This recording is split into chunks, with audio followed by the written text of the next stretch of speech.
Bonjour à vous. C'est Alexandre. Sous la Varangue, c'est votre émission. Sous la Varangue est une émission culturelle consacrée à l'art, aux traditions, à l'histoire et à l'événementiel. L'habitat pour nous créoles est très important. La construction de nos vieilles cases, qui a été faite au départ par des charpentiers de marine, fait partie de notre patrimoine. Et j'ai rendez-vous pour vous avec un maître charpentier et nous allons au 35e salon de la maison. Et c'est tout de suite dans Sous la Varangue.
Je suis ici au 35e salon de la maison et je suis en compagnie de Guillaume de Bois Élégance, créateur de villas, ici à La Réunion, justement des villas. Enfin, quand on dit villas, c'est aussi bien des maisons modernes que de vieilles cases, de vieilles techniques d'avant, comme par exemple le tenon et la mortaise, le bois de fer, ou aussi bien les matériaux plus modernes. Voilà.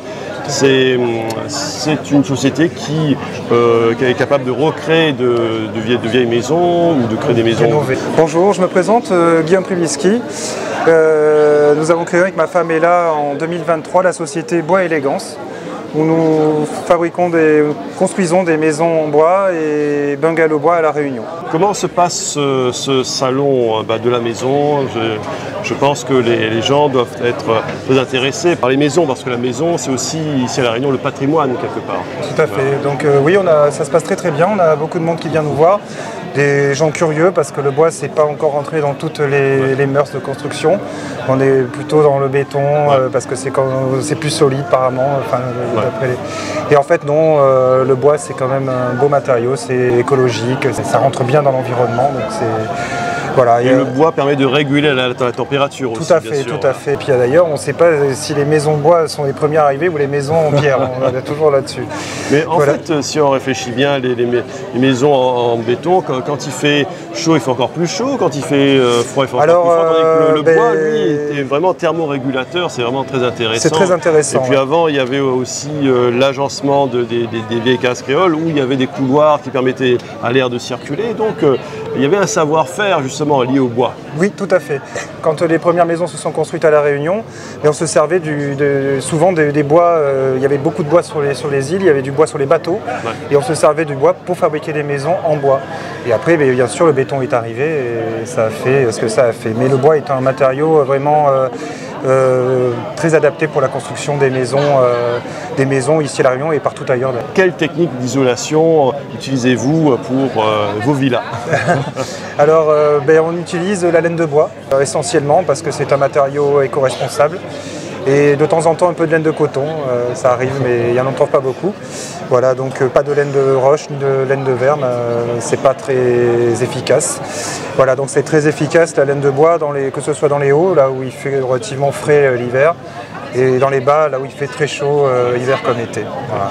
Et j'ai cru entendre que vous avez déjà rénové de vieilles cases, recréé de vieilles maisons créoles, justement dans les règles de l'art. Tout à fait, on a rénové des maisons qui se situent dans les hauts. Là, on est en passe d'en rénover quelques-unes qui sont classées monuments historiques. Donc, et c'est vraiment des cases en bois, donc, pour dire que le bois existe depuis très longtemps à La Réunion. C'est essentiel pour nous d'utiliser ce matériau parce que c'est quelque chose qui a de l'importance pour l'avenir. Donc voici un modèle de bungalow qu'on propose au 35e salon de la maison. Donc c'est constitué de murs bois traditionnels, de pannes passantes comme ça se faisait beaucoup à l'époque. Petits balconnets en bois pour donner un petit peu de cachet. Voilà, c'est des petits bungalows qui ont leur petit effet. Quand on arrive à La Réunion, on se sent un petit peu cocon chez soi, quoi. Quel conseil aimeriez-vous donner à des gens qui aimeraient avoir recours aux constructions en bois justement? Eh bien, Alexandre, pas d'a priori à avoir sur le bois. Les maisons sont durables. Ouais. Y a pas de... Ça se pose sur n'importe quelle topologie de terrain puisque c'est un matériau léger et puis c'est très isolant et écologique. Voilà, donc j'ai envie de dire, la maison bois existe depuis toujours et que ça continue surtout. Eh bien, Guillaume, je vous remercie. Merci Alexandre. Je suis ici au 35e salon de la maison. Je suis en compagnie de Jean-Luc Valdevelle. Et alors, monsieur, vous êtes spécialiste des pathologies de l'humidité et vous êtes le président d'Humiditech Réunion. Alors, Humiditech, c'est une société qui prend en charge tout ce qui est le traitement de l'humidité, qui menace les constructions, que ce soit en bois et aussi en béton, et aussi, la toiture. Voilà. Tout à fait. Bonjour, Jean-Luc Valdevelle, je suis le président de la société anonyme donc Humiditech, spécialisée à La Réunion depuis plus de 25 ans dans les pathologies de l'humidité. Donc nous apportons donc aux Réunionnais des solutions, notre expertise, de façon à ce qu'ils puissent donc envisager la préservation de leurs biens, une meilleure qualité de vie et se porter bien dans leur logement. Nous sommes à votre service, n'hésitez pas à nous contacter. Et je vois que vous avez tout un arsenal de contre-mesures pour lutter contre l'humidité. Ouais. Tout à fait. En fait, on part donc de tout ce qui est, on va aller croissant, donc à partir des fondations de la maison, donc toutes les problématiques de remontée capillaire. On va après évoluer à l'intérieur de la maison sur toutes les pathologies d'humidité ambiante, donc tout ce qui concerne les moisissures, le développement des odeurs dans les placards, la condensation sur les fenêtres. Puis après, on va monter sur les toitures, donc nous traitons en étanchéité, donc tout ce qui est infiltration, que ce soit sur toiture tôle ou toiture dalle. On va également aller sur les peintures réfléchissantes qui apportent un confort d'isolation supplémentaire. Et on va terminer par l'extérieur, donc toutes les reprises des imperméabilisations de façade pour vous protéger et vous mettre au sec. D'accord. Alors si je comprends bien, alors la première arme, c'est la peinture. C'est parce que la peinture, ça protège à la fois de l'humidité, du vent, que ce soit du vent marin ou que ce soit des vents un petit peu acides qui peuvent attaquer, que ce soit le bois ou le fer ou le béton. Et puis il y a des techniques d'humidification. Je vois que là, par exemple, là je vois une centrale de déshumidification. Déshumidification, voilà. Tout à fait. En fait, il faut concevoir que dans une maison, on a en gros 4 facteurs de problématique d'humidité. Donc les remontées capillaires qui humidifient le sol, les infiltrations effectivement qui vont impacter la toiture, les impairs de façade qui vont générer de l'humidité ambiante et le taux de renouvellement d'air, donc tous les développements de moisissure et de condensation à l'intérieur de la maison. Donc on gravite quoi qu'il arrive autour de ces 4 pathologies qui nécessitent des traitements spécifiques et adaptés. Et donc on va apporter des réponses qui sont personnalisées en fonction du besoin, c'est-à-dire l'âge de la maison, le type de construction, le type de matériaux, mais également l'implantation, que vous habitiez sur le littoral, que vous habitiez dans les Hauts. Voilà, on a des formations qui ont été faites donc, par RVE pour se spécialiser dans la prise en charge de ces pathologies qui sont spécifiques. C'est sûr que dans les Hauts, il y a beaucoup plus d'humidité que dans les bas, justement. Dans les Hauts, à partir de 1000 mètres d'altitude, là, il commence à faire froid, à faire frais, comme on dit. Et justement, c'est là où il y a, par exemple, les maisons en bois sont attaquées par les cariaces, c'est-à-dire les termites. Donc, l'humidité est un vrai fléau, surtout pour les maisons en bois, mais pas que, j'imagine. Il y a aussi pour les toitures, Tout à fait. C'est-à-dire que même on descend au-delà de 1000 mètres. En fait, sur La Réunion, on a un climat qui change à partir de la barrière des 400 mètres. Donc, on a ce qu'on appelle la bande littorale et après, on va avoir la bande des Hauts, où dans chaque zone, on va prendre en charge les pathologies de manière différente. Dans la bande littorale, on va empêcher la chaleur de rentrer dans la maison, alors qu'à partir de 400 mètres d'altitude, effectivement, on va travailler avec un axe de réflexion d'empêcher la chaleur de sortir de la maison. Voilà. Donc, ce sont deux stratégies différentes. C'est deux stratégies, c'est-à-dire qu'on ne peut pas envisager le même traitement, même si on a la même pathologie, que l'on soit en dessous de 400 mètres ou que l'on soit à 1000 mètres d'altitude. Donc, pour avoir une efficacité et un rendement, on a tout un tas de critères, évidemment, ce sont nos spécificités, nos connaissances qui font que l'on va adapter le produit idéal par rapport à votre besoin. Ce qu'il faut prendre en compte aussi, c'est le fait qu'il y a la côte au vent et la côte sous le vent. Voilà, dans l'Est, il pleut beaucoup plus, donc ça joue beaucoup plus. Il y a une autre stratégie encore à avoir, justement, dans une région plus pluvieuse, notamment à Saint-Benoît, où il pleut souvent.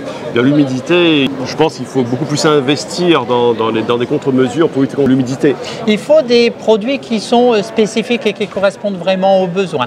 Donc, par exemple, sur certaines maisons qui sont en bord de mer, nous avons des peintures qui ont été spécifiquement élaborées par rapport à la salinité de l'air. Effectivement, dans l'Est, on va avoir plus des peintures qui sont avec des bases fongiques pour lutter contre le développement bactérien, les moisissures, les champignons, les algues. Sur d'autres pans de la Réunion, on va avoir des embellissements qui sont moins performants parce que moins de nécessité d'aller lutter donc sur des stratégies spécifiques. Donc en fait, chaque maison est un nouvel investissement, chaque maison est une nouvelle réflexion, les modes de vie des occupants, l'âge de la maison, les techniques qui évoluent. Il faut que l'on puisse apporter le maximum de sécurité au traitement que l'on propose à nos clients. Tu vois par exemple cette maison qui appartient à la famille Isotier, elle est en front de mer à Saint-Paul et celle-là elle a une peinture spécifique contre la salinité. Et celle-ci qui est à Saint-Pierre, le rouge est une peinture très très difficile en bâtiment pour que ça dure dans le temps. Elle est chargée en éléments organiques spécifiques pour garder la teinte plus longtemps qu'une peinture traditionnelle. Ah oui, c'est amusant. Donc, en fait, c'est la peinture. Là, je vois que c'est sur du béton. Donc, la peinture, elle ne fait pas que recouvrir le béton, mais elle entre dans le béton, je pense. Exactement. Alors là, on est sur un mur lisse sur la rouge. Sur la bleue, on est sur un béton projeté. Et effectivement, il y a plus d'aspérité. Donc là, on va utiliser généralement ce que tu as sur la troisième maison, qu'on appelle donc la Précolor 463, qui est une peinture spécifique donc à ce type de crépi. Et à part que celle-ci, en plus de la base qui est spécifique, on a également une résistance à la salinité qui a été accrue. Tu vois, donc c'est ce qui est intéressant dans mon métier, c'est que si on veut vraiment apporter des conseils et valoriser les investissements des clients, il faut qu'on puisse leur expliquer que ce qu'on va leur mettre, c'est pas ce qu'ils vont aller acheter dans un magasin de fourniture classique. Donc il y a une réflexion qui correspond à leur capacité d'investissement.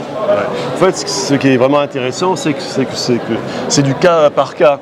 Chaque cas est traité spécifiquement.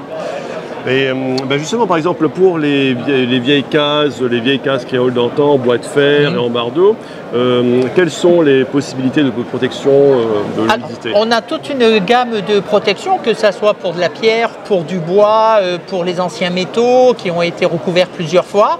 Donc on a des traitements qui sont de plus en plus valorisés par rapport au rayonnement solaire, donc au vieillissement.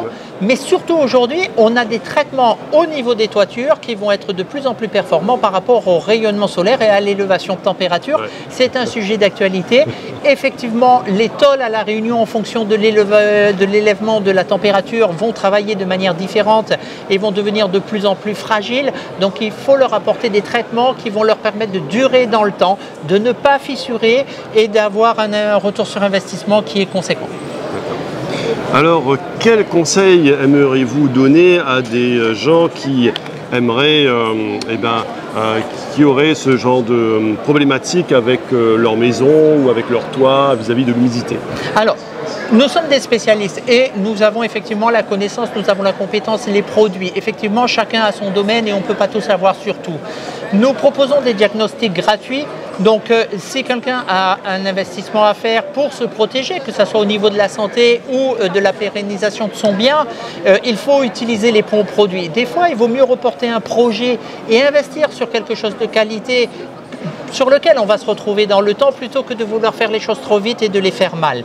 Donc n'hésitez pas à contacter des professionnels et voyez avec eux ce que l'on peut vous offrir aujourd'hui sur le marché.